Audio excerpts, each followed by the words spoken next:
ಕಾಂಗ್ರೆಸ್ ಪಕ್ಷದ ರಾಷ್ಟ್ರೀಯ ಅಧ್ಯಕ್ಷರಾದ ಮಲ್ಲಿಕಾರ್ಜುನ್ ಖರ್ಗೆ ಅವರು ಅಸ್ಸಾಂನ ನೀಲಂ ಬಜಾರ್ನಲ್ಲಿ ಭಾಷಣದಲ್ಲಿ ಬಿಜೆಪಿ ಮತ್ತು ಆರ್ಎಸ್ಎಸ್ನ ಬಗ್ಗೆ ಹೇಳಿದ ಮಾತು ಅತ್ಯಂತ ಹೇಯ ಮತ್ತು ಹಿಂಸೆಗೆ ಪ್ರಚೋದನೆ ನೀಡುವಂತಾಗಿದೆ. ಇಂತಹ ಕೀಳು ಮನಸ್ಥಿತಿಯ ಹೇಳಿಕೆಗಳನ್ನು ನಾನು ತೀವ್ರವಾಗಿ ಖಂಡಿಸುತ್ತೇನೆ. ಬಿಜೆಪಿ ಪ್ರಕೋಷ್ಠಗಳ ರಾಜ್ಯ ಸಂಯೋಜಕರಾದಂತಹ ಎಸ್ ದತ್ತಾತ್ರಿ ಹೇಳಿಕೆಯನ್ನ ನೀಡಿದ್ದಾರೆ. ರಾಜಕೀಯ ವಿರೋಧಿಗಳನ್ನ ವಿಷ ಸರ್ಪಗಳಿಗೆ ಹೋಲಿಸಿ ಅವರನ್ನ ಕೊಲ್ಲಬೇಕು ಎಂದು ಕರೆ ನೀಡಿರುವುದು ಅವರ ಸರ್ವಾಧಿಕಾರಿ ಮನಸ್ಥಿತಿಯನ್ನ ಬಿಂಬಿಸುತ್ತದೆ. ಇನ್ನು ನಮಾಜ್ ಮಾಡುವಾಗ ವಿಷಸರ್ಪ ಬಂದ್ರೆ ಅದನ್ನ ಕೊಲ್ಲಬಹುದು ಎಂದು ಕುರಾನ್ ಹೇಳ್ತದೆ. ಅದೇ ರೀತಿ ಬಿಜೆಪಿ ಮತ್ತು ಆರ್ಎಸ್ಎಸ್ನ ವಿಷ ಸರ್ಪಗಳಂತಿವೆ. ಅವುಗಳನ್ನ ಕೊಲ್ಲದಿದ್ರೆ ನೀವು ಬದುಕೋದಕ್ಕೆ ಸಾಧ್ಯ ಇಲ್ಲ, ಅವುಗಳನ್ನ ನಿರ್ನಾಮ ಮಾಡಬೇಕು ಎಂಬ ಹೇಳಿಕೆ ಸಮಾಜದಲ್ಲಿ ಅಶಾಂತಿಯನ್ನ ಉಂಟು ಮಾಡುವ ಹಾಗೂ ಹಿಂಸಾಚಾರಕ್ಕೆ ಪ್ರಚೋದನೆ ನೀಡುವಂತಿದೆ. ಇನ್ನು ಸಂವಿಧಾನದ ಅಡಿಯಲ್ಲಿ ಪ್ರತಿಯೊಬ್ಬರಿಗೂ ವಾಕ್ ಸ್ವಾತಂತ್ರ್ಯ ಇದ್ರೂ ಅದು ವೈಯಕ್ತಿಕ ಘನತೆಗೆ ಧಕ್ಕೆ ತರುವಂತಿರಬಾರದು.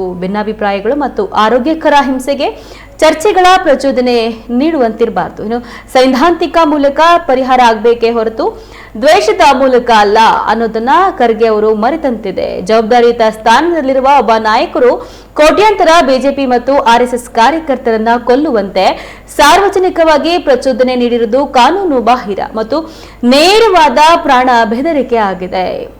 ಇನ್ನು ಧಾರ್ಮಿಕ ಉಲ್ಲೇಖಗಳನ್ನ ಬಳಸಿಕೊಂಡು ರಾಜಕೀಯ ಭಿನ್ನಾಭಿಪ್ರಾಯಗಳನ್ನ ಹಿಂಸೆಯ ಮೂಲಕ ಬಗೆಹರಿಸಿಕೊಳ್ಳೋದಕ್ಕೆ ಜನರನ್ನ ಎತ್ತಿ ಕಟ್ಟುವ ಕಾಂಗ್ರೆಸ್ ಪ್ರಯತ್ನ ಅತ್ಯಂತ ಅಪಾಯಕಾರಿಯಾದಂತಹ ಬೆಳವಣಿಗೆಯಾಗಿದೆ ಎಂದು ಆರೋಪಿಸಿದರು.